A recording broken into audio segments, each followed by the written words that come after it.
গল্পটি শুরু হয় দক্ষিণ কোরিয়া থেকে, যেখানে ভূগর্ভস্থ তেল পাইপলাইনের মাধ্যমে অনেক শহরে তেল সরবরাহ করা হতো। তবে কিছু লোক ছিল যারা এই পাইপলাইনগুলিতে গর্ত করে তেল চুরি করত, এবং এই লোকদের মোল বলা হতো।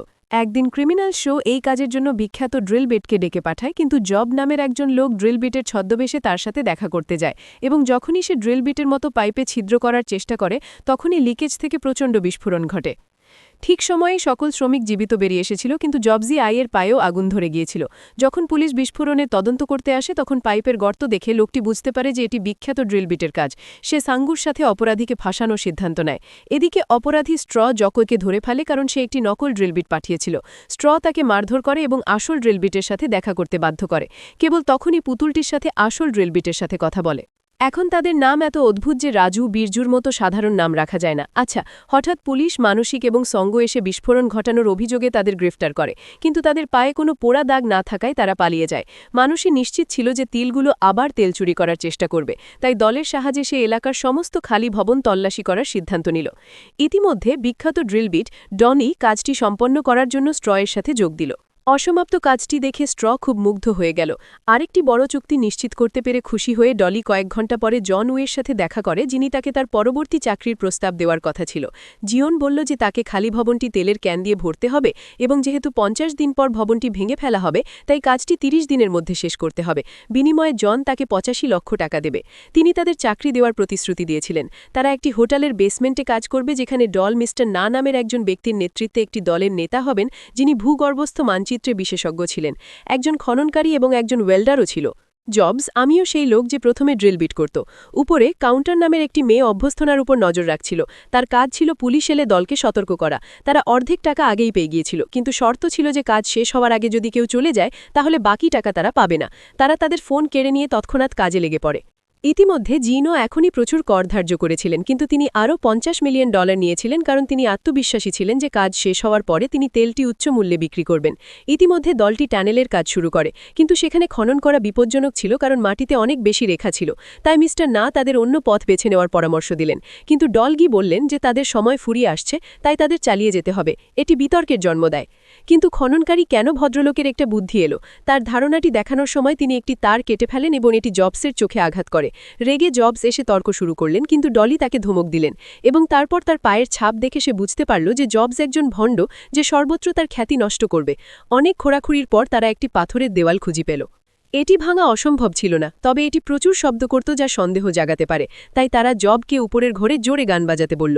আমি যখন পৌঁছালাম তখন নিচের কাউন্টারটি অ্যালার্ম বাজিয়ে দিল, কিন্তু দলটি ভাঙা তারের কথা জানত না। ডেঙ্গু কাছে আসার সাথে সাথে কাউন্টারটি তাদের ওয়াকিটকির মাধ্যমে সতর্ক করে দেয়। তারা তৎক্ষণাৎ সবকিছু লুকাতে শুরু করে এবং সাইনবোর্ডের উপরে একটা গান গেয়ে ডেঙ্গুকে বিভ্রান্ত করে। সাঙ্গুর যখন নিচে পৌঁছায় তখন তারা ভান করে যেন সবকিছু ঠিক করে ফেলা হয়েছে। সাঙ্গুর যাওয়ার পর কাউন্টার তৎক্ষণাৎ নেমে এলো এবং অ্যালার্মটি পুনরায় চালু করল, কিন্তু হঠাৎ করেই একটা বিস্ফোরণ হলো। কাউন্টার এবং জন সাহেব সুড়ঙ্গের ভেতরে আটকা পড়ে গেলেন। অন্যান্যরা ভেবেছিল সে নিশ্চয়ই মারা গেছে, তাই জবস এসেছিল এবং ডলি অগ্রিম টাকা নিয়ে পালিয়ে যাওয়ার কথা ভাবছিল, কিন্তু মিস্টার না হাল ছাড়েননি এবং তাকে বাঁচানোর জন্য আবার খনন শুরু করেছিলেন। আসলে কাউন্টার এবং জুন তখনও বেঁচে ছিল এবং ভেতর থেকে খুঁড়ছিল। অবশেষে তারা পালাতে সক্ষম হয়। কিছুক্ষণ পরে ডলি আবার অ্যালার্ম শুনতে পায়। সে জবসকে টাকা নিয়ে পালিয়ে যেতে দেখে। ডলি তাকে ঘটনাস্থলেই ধরে ফেলে এবং মারধর শুরু করে। অবশেষে মিস্টার নাও তাকে মুক্ত করতে সক্ষম হন। জবস আর্য বলেন যে ছেলের অসুস্থতার চিকিৎসার জন্য তার টাকার খুব প্রয়োজন। এই কথা শুনে মিস্টার নানি দলগিকে ক্ষমা করতে বললেন, কিন্তু তারপর ডলহি বুঝতে পারলেন কিছু একটা ভুল হয়েছে। তিনি দেখতে গেলেন যে কাউন্টারটি নেই। ক্যামেরার মাধ্যমে সে তাদের দলকে পর্যবেক্ষণ করছিল বলে শঙ্কা জাগানো হয়েছিল। সে জন ওকে মিনিটে মিনিটে আপডেট দিচ্ছিল। ঠিক তখনই জিয়ন ও এসে তাদের হুমকি দিতে শুরু করে। তবে কেউ পালিয়ে যায়নি, তাই তাদের দ্বিতীয় সুযোগ দেওয়া হয়েছিল। এটা মঞ্জুর করা হয়েছে, কিন্তু এখন কাজ শেষ করার জন্য তাদের হাতে মাত্র 10 দিন আছে। ইতিমধ্যে সিয়ন ও এর গুন্ডারা পালানোর চেষ্টা করার জন্য জবসকে নির্মমভাবে মারধর শুরু করে। অবশেষে সে জিয়ন ওকে ফোন দিল এবং বলল যে এখন থেকে জবসকে তার কাজের সাথে সম্পর্কিত সমস্ত তথ্য তাকে জানাতে হবে। এদিকে কর্মক্ষেত্রে মিস্টার ন্যাম বারবার বড়ি খাচ্ছিলেন। সবাই যখন তাকে জিজ্ঞাসা করল তখন তারা জানতে পারল যে তার ক্যান্সার হয়েছে। ইতিমধ্যে পুলিশ মেটাল ডিটেক্টর দিয়ে তাদের খুঁজে বের করার চেষ্টা করছিল। তারা যেখানেই কিছু পেল সেখানেই খনন শুরু করল। কাউন্টার যখন ক্যামেরায় এটি দেখতে পেল তখন তিনি এটি তৎক্ষণাৎ সতর্ক করে দেন যাতে দলটি সুড়ঙ্গ থেকে সমস্ত জিনিসপত্র উদ্ধার করতে পারে। দল যখন তার কিছু জিনিসপত্র উদ্ধার করতে দৌড়ে যাচ্ছিল তখন পুলিশের খননের ফলে গ্যাস লিকেজ হয় এবং সে অজ্ঞান হয়ে পড়ে যায়। মিস্টার না তাকে পিছু ছাড়লেন না এবং মুখোশ পরে তাকে উদ্ধার করতে ছুটে গেলেন। এদিকে কাউন্টার লক্ষ্য করল যে পুলিশ ফিরে আসছে, কারণ খনন কাজে একটি গ্যাস পাইপ ভেঙে গেছে।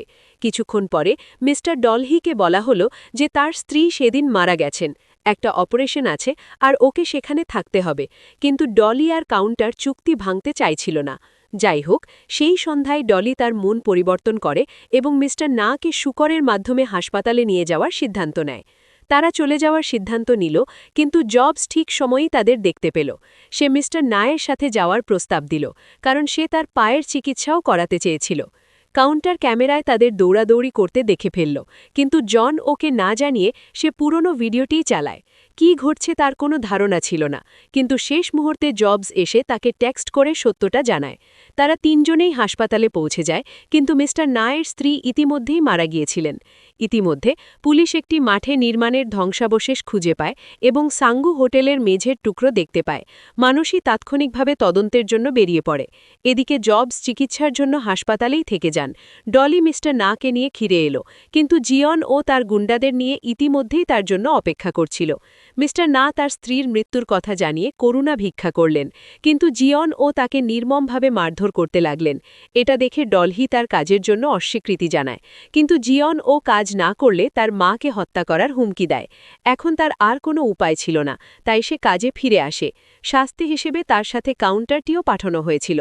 তারপর একটানা কাজ করার সময় মিস্টার নায়ের স্বাস্থ্যের উল্লেখযোগ্য অবনতি হয়, তাই তারা দ্রুত তাকে হাসপাতালে নিয়ে যায়, কিন্তু স্ট্রোক লোকগুলো তাদের পথ আটকে দেয়। ডলি গ্যাস ট্যাঙ্ক থেকে আগুন জ্বালিয়ে তাদের তাড়িয়ে দেওয়ার চেষ্টা করে, কিন্তু তারপর জিয়ন ও তার অসস্ত্র গুন্ডাদের নিয়ে সেখানে আসে। মিস্টার না তার কাছ থেকে বন্দুক কেড়ে নেওয়ার চেষ্টা করেছিলেন, কিন্তু বন্দুকটি গুলিবিদ্ধ হয়ে মিস্টার না মারা যান। ডলি যখন তাকে আক্রমণ করেন তখন যৌন তাকেও গুলি করে। ঠিক তখনই মানসী এবং সাঙ্গু হোটেলে পৌঁছায়, কিন্তু অ্যালার্ম বেজে যাওয়ায় জন এবং তার গুন্ডারা ইতিমধ্যেই পালিয়ে গেছে। ডলি যখন ঘুরে দাঁড়ালো সে দেখতে পেল যে গুলিতে তার গাড়িতে লেগেছে। তারপর সে কাউন্টার এবং জিয়ন সাহেবকে নিয়ে শুকরের খোয়ার দিয়ে পালিয়ে যায়। জিয়ন ও তেলের বিনিময়ে ৫ মিলিয়ন টাকা দিতে রাজি হয়। ডলি মাটিতে একটি গর্ত খুঁড়ে তার উপরে একটা ট্যাঙ্ক স্থাপন করে এবং কাউন্টার নর্দমার দেওয়ালে ক্যামেরা স্থাপন করে। ইতিমধ্যে জবস স্ট্রোকের খবরটি জানায়, কিন্তু ডলি তাকে বিশ্বাসঘাতকতা দেখতে পায়। মানসী ও সাঙ্গুর ডলির ফোনের লোকেশন ট্র্যাক করতে করতে একই এলাকায় পৌঁছে যায়। বিষয়টা বুঝতে পেরে ডলি তাদের নজর ঘুরিয়ে দিতে জঙ্গলের দিকে টেনে নেয়। এদিকে জবস চারদিকে ক্যামেরা লাগিয়ে দেয়, যাতে জিয়ন ও প্রতিটি মুহূর্তে তাদের উপর নজর রাখতে পারে। পুলিশের চোখ এড়িয়ে ডলি আবার ফিরে এসে তেল চুরির কাজ শুরু করে। কাউন্টার দেখতে পায় পুলিশ আবার আসছে, কিন্তু কাজ মাঝপথে থামানো যায় না, তাহলে পাইপের প্রেশার নষ্ট হয়ে যাবে। তাই পুলিশকে বিভ্রান্ত করতে তারা আরেকটি দেয়াল খুঁড়তে শুরু করে। অন্যদিকে ডলি পুরো শক্তি দিয়ে পাইপ খুলে তেল পাঠাতে শুরু করে জন বুকের ফ্যাক্টরিতে, যেখানে জিয়ন উর ক্রেতারা অপেক্ষা করছিল। তারপর ডলি ফোন করে জানায় বাকি তেল পেতে হলে আগে পুরো টাকা দিতে হবে। এদিকে পুলিশ ভুল দেওয়ালের চারপাশেই খোঁজাখুঁজি করতে থাকে। সাঙ্গুর পা ভেঙে যায়, কিন্তু মানসি আবারও গোপনে খননের ছবি পেয়ে ফেলে। ডলি একজনের জন্য অপেক্ষা করছিল, কিন্তু সেই লোক আবার বিশ্বাসঘাতকতা করে গোপনে পাইপ খুলে দেয়। ডলি তাকে হাতে নাতে ধরে ফেলে, তার ক্যামেরা ভেঙে দেয় এবং বেঁধে রাখে। তারপর ডলি জিয়ন উর কাছে গিয়ে তাকে পাইপ চালানোর পদ্ধতি দেখায়, কিন্তু টাকা দেওয়ার বদলে জিয়ন উ তার গুন্ডাদের দিয়ে ডলি ও টিমকে মারধর করায় এবং সব তেল বিনা দামে দখল করে নেয়। ঠিক তখন জব নিজের বাঁধন খুলে ডলিকে পালাতে সাহায্য করে। বাইরে গুন্ডা ভর্তি ট্যাঙ্ক উল্টে দিয়ে টিম সুড়ঙ্গ দিয়ে বেরিয়ে আসে এবং লুকানো টাকা উদ্ধার করে, কিন্তু ডলি তখনও সিওয়ার লাইনে দাঁড়িয়ে জিয়ন উর মাথায় বন্দুক তাক করেছিল। ঠিক তখন অফিসার মানসি সেখানে পৌঁছে যায়। ডলি তাকে বলে জিয়ন উকে গ্রেফতার করতে। তারপর সুযোগ বুঝে ডলি পালিয়ে যায়, কিন্তু বাইরে বেরোতেই দেখে স্ট্রো তার পুরো টিমকে বন্দি করে ফেলেছে। সবাইকে ধরে পাইপ রুমে আনা হয়, যেখানে মানসিকেও বন্দি করা হয়। এবার জিয়ন উ পাইপ চালু করে নিজের তেলের ট্যাঙ্ক ভরতে শুরু করে, কিন্তু সাথে সাথে সে বোমাও বসিয়ে দেয়। সে জানায় পুরো শহরের পাইপলাইনে বোমা লাগানো আছে। বিস্ফোরণ ঘটলেই শহরে তেলের ভয়াবহ সংকট তৈরি হবে, তখন সে নিজের কোম্পানির তেল আকাশ ছোঁয়া দামে বিক্রি করবে। ডলি গোপনে ওয়েল্ডিং মেশিন ঠেলে দেয়। কাউন্টারের লাইটারের আগুনে নিজের বাঁধন পুড়িয়ে মুক্ত হয়। মুক্ত হয়ে সে বোমা খুলে একটি খালি ট্যাঙ্কে ফেলে এবং বিস্ফোরণ থেকে বাঁচতে সিওয়ারের পানিতে ঝাঁপ দেয়। বাইরে জিয়ন ও বোমার বোতাম চাপ দেয়, কিন্তু বিস্ফোরণের বদলে শুধু নোংরা পানি বের হতে থাকে। আসলে জব আগেই গোপনে ভাল্ভ ঘুরিয়ে দিয়েছিল, যাতে তেলের জায়গায় ট্যাঙ্কে নোংরা পানি যায়। রেগে গিয়ে জিয়ন উ তার গুন্ডাদের নিয়ে সবাইকে মারতে আসে। ভয়ঙ্কর মারামারি শুরু হয়। শেষ মুহূর্তে ডলি জিয়ন উকে মেরে ফেলতে যাচ্ছিল, কিন্তু মানসি তাকে থামায় অত্যাচারী না হতে। শেষ পর্যন্ত পুলিশ এসে সবাইকে গ্রেফতার করে। ৩ বছর পর ডলি একটি দোকান খুলে সৎ পথে চলার সিদ্ধান্ত নেয়। কিন্তু মানসি একদিন তাকে দেখতে গিয়ে দেখে ডলি আবার মাটি খুঁড়ছে। ডলি হেসে বলে, আমি তো শুধু পাইপ মেরামত করছি। কিছু মানুষ সত্যি কখনো বদলায় না। ভিডিও ভালো লাগলে লাইক দিন, চ্যানেল সাবস্ক্রাইব করুন। আবার দেখা হবে পরের ভিডিওতে।